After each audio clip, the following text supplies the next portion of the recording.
First, let's define our color variables in a partial called _variables SCSS. We're setting a primary and a secondary color that we'll reuse throughout our SASS components. This helps us maintain a consistent color scheme. Next, we create a Mixins partial.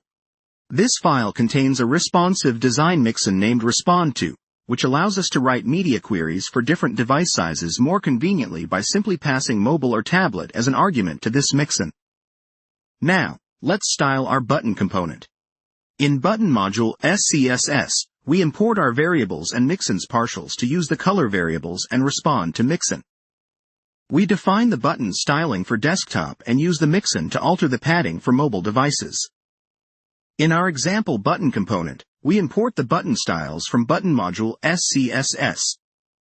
Then, we use these styles in the button's class name attribute to apply our SASS styling. This setup allows us to use SASS effectively in a modular fashion within our Next.js application.